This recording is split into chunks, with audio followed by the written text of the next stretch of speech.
Hey everyone, hope you're having a great Tuesday. I wanted to spend a little time talking about nutrition based on an athlete who texted me this morning about she weighed in.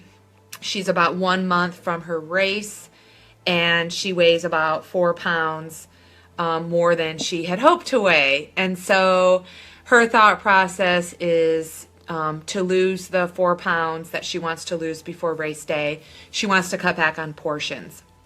And I don't think that's necessarily the best answer, especially for this particular athlete. Sure, if you're someone who keeps track of your food intake as well as your energy expenditure, so you're keeping track of energy output and energy input, and you tend to pig out at certain times of the day on a regular basis, well then sure, maybe cutting down on your portion intake might help you lose those few extra pounds. Maybe not. Again, the point of it is you want to know if you're indeed eating too much, because a lot of athletes who come to me who struggle with weight loss, not just the month before an Ironman, but those who struggle with weight loss in general, I'll send them to a local registered dietitian, and in fact, they're actually not eating enough, and that's why they're either gaining weight or struggling to lose weight. So you definitely want to look into that. And the reason that's so important, especially if you're an athlete 1 month before an Ironman or your peak race, now's not the time to lose weight. The time to lose weight, if it's important to you, is usually preseason or during the brace phase of your training plan.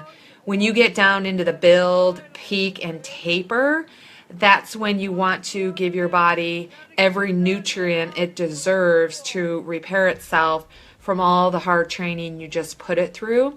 And you don't want to be cutting back on portions or calories, because it's so important. Nutrition is so important for recovery.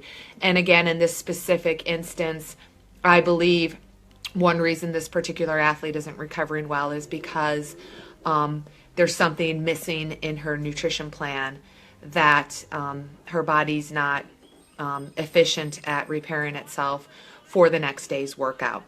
So I did want to touch on a few factors that do affect weight loss, weight gain, besides portion control.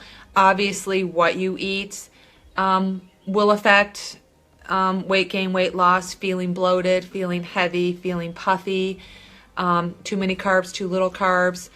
Also water intake, too much fluid intake, too little fluid intake. How much sodium you have in your diet could cause weight gain. If you're strength training, if you just went through a strength training build-up phase, you may have gained some muscle weight. And so you want to make sure, if you're trying to cut weight, whether it's now 1 month before a race or in the future, that you do get a body composition done and you know exactly what your lean body mass to fat mass is, so you can keep track over time. If you're really focused on losing or gaining weight, you know that ratio. So if you do lose or gain weight, you can retake your measurements and determine if the weight loss or gain is indeed fat or muscle. So water intake, types of foods you eat, weight training, hormones. If you're someone, specifically a female, who could be going through some hormonal changes, that's definitely going to impact your struggle to specifically lose weight. If that's a concern, you should go talk to a local professional registered dietitian who is also in that age range, who has experience as well as education to talk about hormones and weight loss or weight gain. Sleep will affect your ability to lose or gain weight. And so making sure you are getting the most amount of sleep that your body needs. I'm one that gets about 7 hours. That's pretty ideal for me. You might be someone who needs 10, and if you're only getting 7 or 8, you're going to need some more sleep. Sleep, again, it has to do with hormones. Again, I'm not the expert, but I know if you don't get enough sleep, your hormones are whacked out. I know when I used to live a little bit more of a stressful lifestyle, didn't get enough sleep, I would have certain cravings for sugar, and I easily could gain weight because I did eat more to try to give me energy, and I did eat more sugary, non-nutrient dense foods to give me energy. So on that point, if you are someone that wants to cut back and you currently eat a lot of sugar, if you're going to cut back on your caloric intake, cut back on the sugars, the alcohols, the sodas, the non-nutrient dense sugary products that you may be intaking. And the best way to know is to keep a log.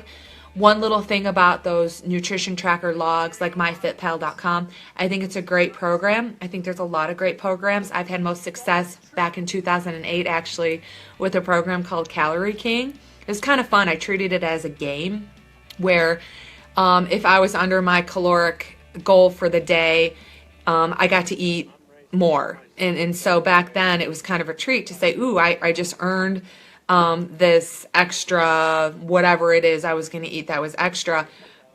Back then it was probably an extra, not probably something that was good extra.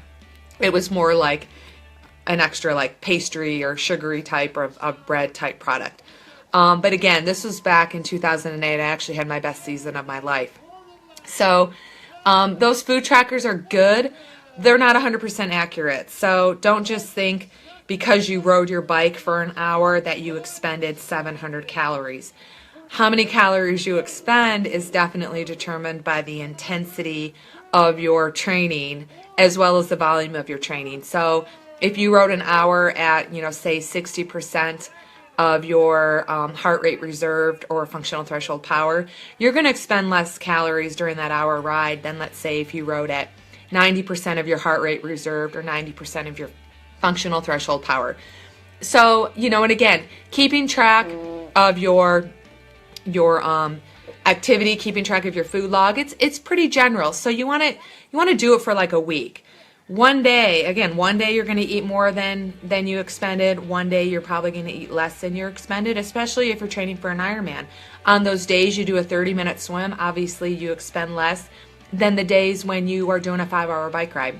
So again, it's important to kind of keep track, know what your baseline is so you can determine where you want to go. Get those measurements done. Body fat to lean muscle mass is very important, especially if, again, with any training you're doing, there is going to be muscle breakdown and there's going to be muscle buildup. So that's something to keep in mind. Let's see. I'm looking at my notes. Just to share a little background, I totally get, I've been doing triathlon for 25 years and I totally get people who come to me say, I just trained for an Ironman and I either maintained my weight or I gained weight. Especially with the endurance training volume, you're hungry.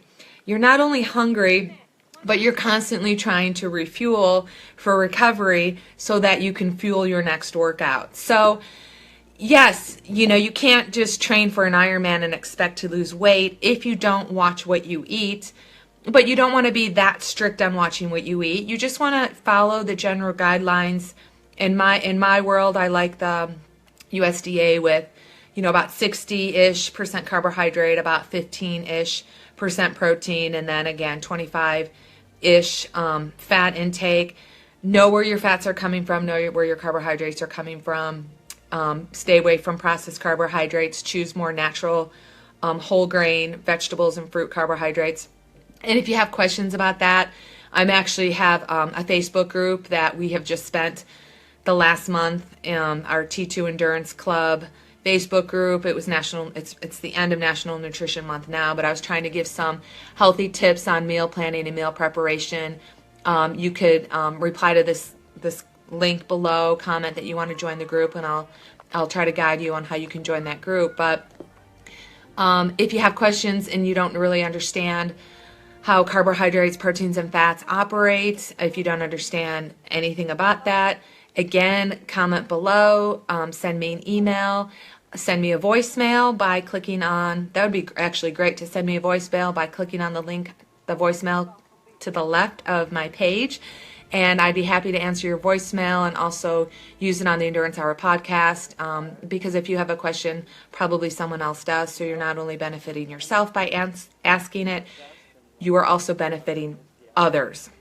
So in summary, the point of this all was based on this athlete who wants to lose 4 pounds before her next race. Let me touch a little bit on what is your goal race weight. Does race weight really exist? I know Matt Fitzgerald, author, triathlete, has wrote a book on it, so I would always defer to his book.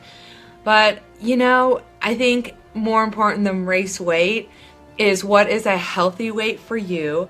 A healthy weight is something you can maintain for life, plus or minus, a couple pounds here and there. But a healthy weight is a maintenance weight.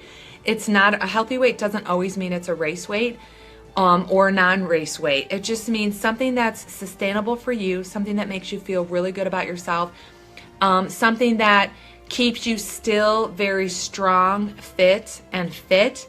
I always worry about athletes trying to lose weight, especially so close to the race, because I worry that they're going to lose some strength, some power, some muscle, and that's going to affect their performance as well as training and recovery. It happened to me in 2009, so I have actually a lot of experiences I can share with you about the topic in my 25 years of training for triathlon. So I'm basically primarily speaking from experience as well as my educational expertise, but I can go on and all day about this topic. But anyways, just thanks for listening. Comment below and leave me questions via voicemail or in the comment section. And I'm actually trying to go live every day with some sort of topic around this noon hour-ish time frame, depending on if you live on Pacific Coast or Eastern time zone or Mountain time zone. So keep the questions rolling in, and I'll see you later. Make it a great day.